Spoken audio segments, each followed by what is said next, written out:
cannot tell it all.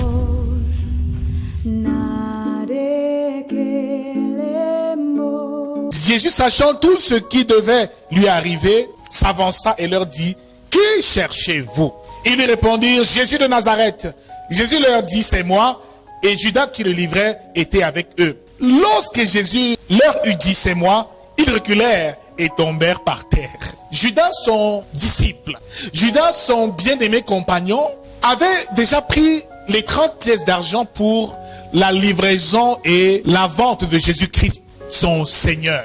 Il dit, vous êtes mes disciples, vous les 12, mais l'un d'entre vous est un démon. Car Judas avait été infiltré par Satan, par le diable, mais malgré tout, Judas était encore parmi les disciples. Jésus savait que cet homme était impur, avait de mauvais sentiments, mais malgré tout, il mangeait encore à la même table que lui. Il savait même que c'est lui qui allait le livrer, et malgré tout, Jésus manifestait encore et toujours de l'amour pour Judas. Judas connaissait particulièrement les cachettes de Jésus, des lieux où il allait se recueillir. Et nous savons tous que le mal ne vient jamais de loin. Il fallait que le diable passe par quelqu'un de proche, quelqu'un d'intime pour atteindre sa cible et son but. La Bible fait comprendre ici que Judas est arrivé auprès de Jésus et qu'il avait des lanternes parce qu'il suivait le Seigneur accompagné de cette cohorte de soldats du Sanhédrin qui devaient arrêter Jésus et l'emprisonner, l'emmener jusqu'à sa crucifixion. Souvenez-vous qu'avant le début de son ministère, Jésus avait reçu le Saint-Esprit. Et la Bible nous fait comprendre ici que Jésus, rempli de la puissance du Saint-Esprit, accomplissait des miracles, des signes et des prodiges. Il guérissait des malades, il ressuscitait même les morts. Ce qui veut dire que Jésus était devenu un homme spirituel. Sache une chose, c'est qu'un homme spirituel, rien ne lui arrive par hasard. Un homme spirituel, rien ne lui arrive sans qu'il n'ait été divinement informé. Un homme spirituel sonde tout, même les profondeurs de Dieu, car la Bible nous dit que l'esprit sonde tout jusqu'aux profondeurs de Dieu. L'homme spirituel parvient à lire les cœurs. L'homme spirituel peut discerner. L'homme habité par le Saint-Esprit et qui marche par l'esprit ne fait rien au hasard parce que l'Esprit de Dieu le conduit et lui montre le chemin qu'il doit suivre. Car Jésus, sachant déjà tout ce qui devait lui arriver. Parmi les dons du Saint-Esprit, nous avons le don de prophétie. Ce qui veut dire que tout enfant de Dieu doit pouvoir prophétiser.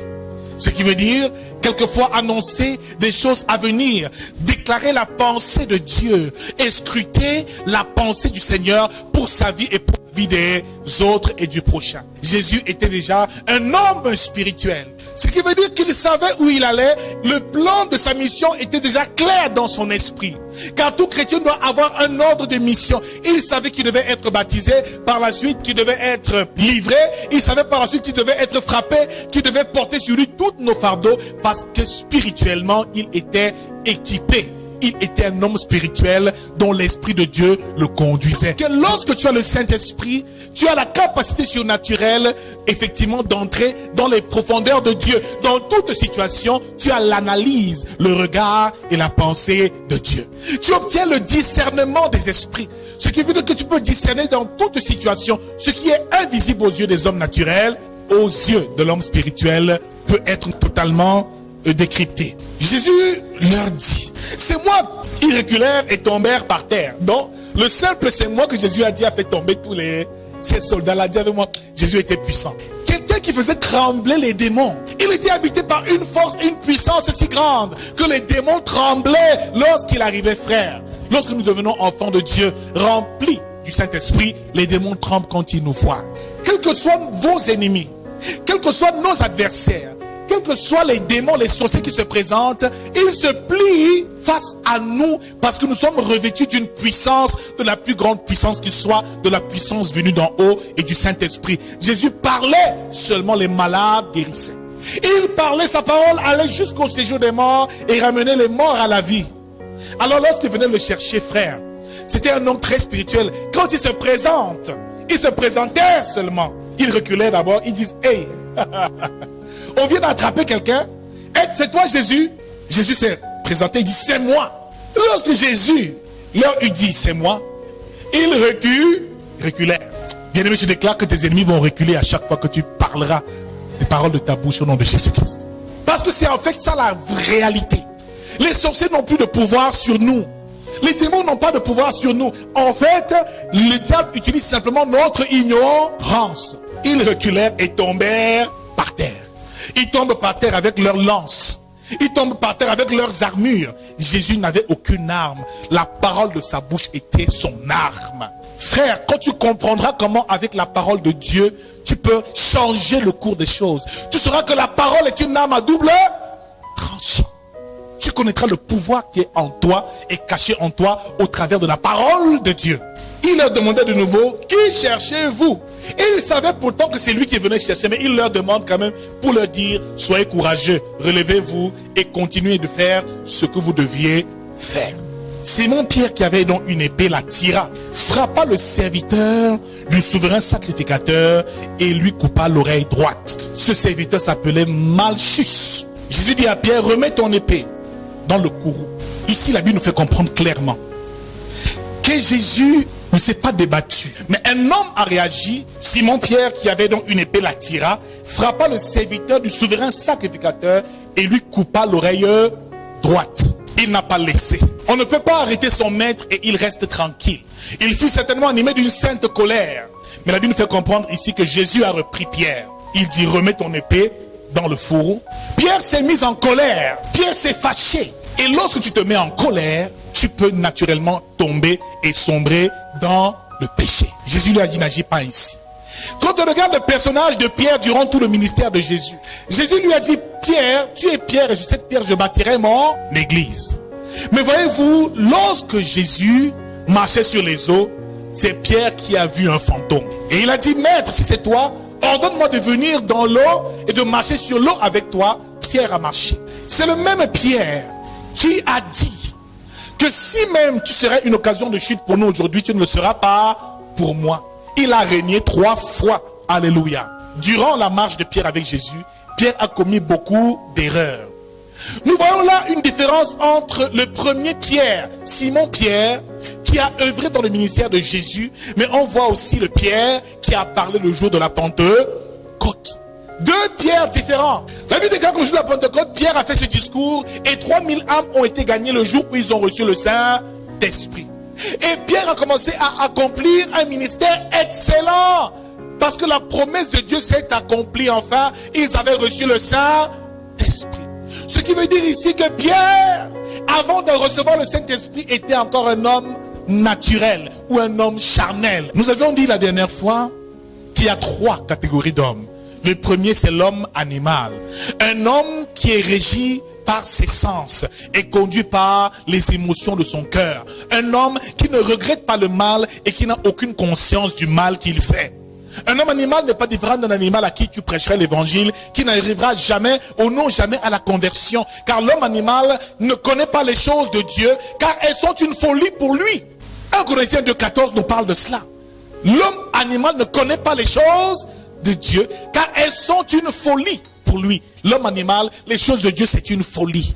Se réunir pour prier le vendredi comme nous prions, c'est une folie. Jeûner et intercéder, chanter des cantiques et des louanges, c'est une folie. L'homme animal n'est intéressé que par ce qu'il mange, par ce qu'il boit.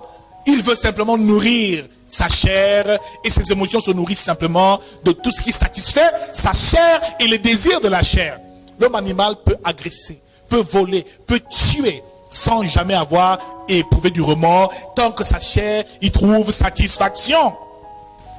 Il est différent donc de l'homme charnel qui lui a déjà reçu le Seigneur, est né de nouveau et a reçu le Saint-Esprit, qui se retrouve quand même dans les péchés et dans la chair, car il marche encore non par l'Esprit de Dieu, mais par la chair. La chair, il n'a pas encore pu le soumettre. Donc l'homme charnel est un homme qui n'est pas encore arrivé à maturité. L'homme charnel est donc un bébé spirituel. 1 Corinthiens 3 verset 1, l'apôtre Paul dit, je ne vous parle comme à des hommes charnels et non à des hommes spirituels, car vous buvez encore du lait. Je vous donne du lait parce que la nourriture solide, vous ne pouvez la supporter, parce que vous êtes encore charnel, encore rempli d'émotions charnelles. Et les œuvres de la chair, nous les connaissons. Galates chapitre 5, à partir du verset 16, nous parle de cela. la convoitise, la jalousie, les sentiments diaboliques, les impurités, les infidélités, les adultères, les sectes, l'ivrognerie, les excès de table. Toutes ces choses, ce sont les œuvres de la chair, dont tout chrétien charnel est émotif. Il suffit qu'on te parle mal, ton cœur commence à gonfler. Tu es encore charnel. Il suffit que quelqu'un te dise quelque chose qui ne t'arrange pas, ça t'énerve. L'homme charnel n'aime pas les reproches. Tout de suite, son homme animal ressort et il commence à faire la guerre. L'homme charnel veut faire le bien, car il a reçu l'Esprit de Dieu, mais il n'est pas encore assez mature. Son âme n'est pas encore soumise à la volonté de Dieu. Il tombe encore à chaque fois dans les péchés, dans l'adultère, dans les impudicités, parce qu'il n'arrive pas encore à trouver l'équilibre. L'Esprit de Dieu n'a pas encore soumis son esprit humain, son âme et son corps. L'homme charnel est encore un homme bébé, est un bébé spirituel, est un enfant qui doit encore grandir sur le plan spirituel. Regarde quelqu'un, dis-lui, si tu n'es pas animal, peut-être tu es encore charnel. Demande à ton voisin, tu es un homme charnel? Tu te mets encore en colère? Tu as encore de la jalousie dans ton cœur? Tu ne sais pas pardonner? Tu as encore un ego très fort, un orgueil très fort. C'est ma chose. On ne me parle pas comme ça. Tu sais qui je suis? C'est la chair qui parle. Voyez-vous, Jésus, durant tout ce qu'il a traversé, il n'a même pas ouvert la bouche. Au contraire, il dit, Père, pardonne-leur car ils ne savent ce qu'ils font. L'homme spirituel a de la hauteur dans chaque circonstance et dans chaque situation qu'il traverse. Il ne fonctionne pas par l'émotion. L'homme charnel, ce n'est que l'émotion. Et vous voyez comment ils vont d'église en église cherchant des miracles. Parce que l'homme charnel aime les sensations. Il faut qu'on touche, les gens tombent, ils crient, oui, là il y a Dieu. J'ai ressenti quelque chose. Mais l'homme spirituel comprend que dans la simple parole, il y a tout. La délivrance, le miracle, la santé, la restauration et tout. La parole de Dieu est le plus grand remède et la plus grande délivrance qui soit. L'homme charnel aime ça. Il veut voir comment est-ce que tu fais des choses très compliquées. Et vous avez vu comment est-ce que lorsqu'il voulait ressusciter Lazare, Jean chapitre 11, il lève les yeux avant de ressusciter Lazare. Il dit, Père, je te rends grâce parce que tu m'exauces toujours. Mais je te rends grâce, je le fais à cause de ceux qui sont à côté de moi, afin qu'ils croient que c'est toi qui m'as envoyé. Donc si Jésus n'avait pas fait ces rituels-là, il aurait seulement dit, Lazare sort. Il n'aurait pas cru en ce miracle. Les hommes aiment le folklore. Dis avec moi, les hommes charnels aiment le folklore. Comme Naaman le Syrien qui voulait seulement que le prophète Élisée lève la main, récite une grosse prière, mette plein d'huile dans ses oreilles pour dire que tu es délivré. Frère, il y a beaucoup de chrétiens qui ne sont pas délivrés parce qu'ils veulent voir des extraordinaires. Si tu devais entrer ici avant d'entrer des choses, toi marche à pied, roule à plat ventre jusqu'ici. Tu aurais dit que il y a Dieu ici. Donc pour entrer ici, pour voir l'homme de Dieu, le prophète, tu dois seulement marcher sur mon ventre. Frère, vous allez voir en 2 vendredis comment le culte allait être plein. Les gens pompés dehors parce que ça qu'ici là, c'est grave. Il faut seulement marcher à pied. Les hommes aiment la souffrance. Il faut les voir chez les marabouts comment on les pompe avec les écorces. On te lave, on te prépare dans le feu. Il y a même un marabout qui a fouetté un ministre comme ça aux fesses pendant toute une nuit. Parce qu'il voulait le poste. L'homme charnel aime les émotions, il aime les sensations. Pierre était très émotif. Regarde, dis-lui, tu es émotif encore. Regarde, on va dire, tu es encore émotif. Tu te sens parfois blessé, offusqué par le comportement des uns et des autres. Un homme spirituel est déjà mort à la croix. Il a crucifié la chair, toutes ses passions et toutes sortes d'émotions. Un homme spirituel ne court pas. Il ne s'agite pas. Bien-aimé dans le Seigneur, il a une certaine maîtrise des choses. Il ne suit pas ce que son corps ou son âme lui dicte. Il fait seulement ce que l'Esprit de Dieu lui demande de faire. L'homme charnel veut venir à l'église le vendredi comme ça. Mais l'Esprit lui dit, viens prier. Mais sa chair lui dit, non, reste regarder un match de foot.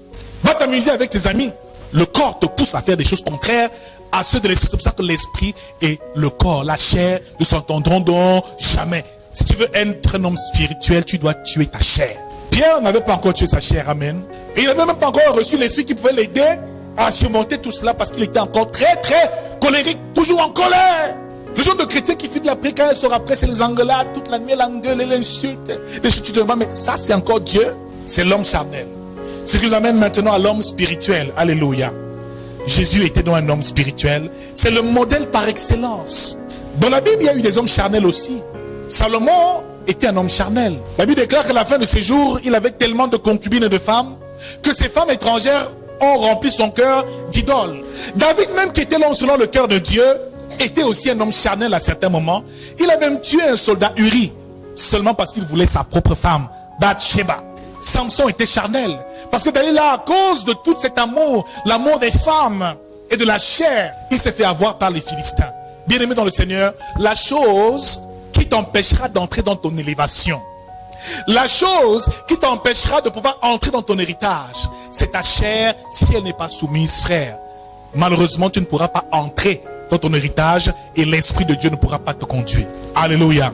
Dis avec moi, mon plus grand ennemi, ce n'est pas le diable, c'est toi-même, ton plus grand adversaire. C'est ta chair, ton plus grand adversaire. Jésus a même dû se préparer. Nous allons voir ce soir les signes d'un homme spirituel. Comment reconnaître un homme spirituel? Avant même de comprendre les étapes pour passer de l'homme, de l'étape d'homme animal à l'homme spirituel, il faut déjà comprendre par quel signe peut-on reconnaître un homme spirituel et qu'est-ce qui fait de toi un homme spirituel.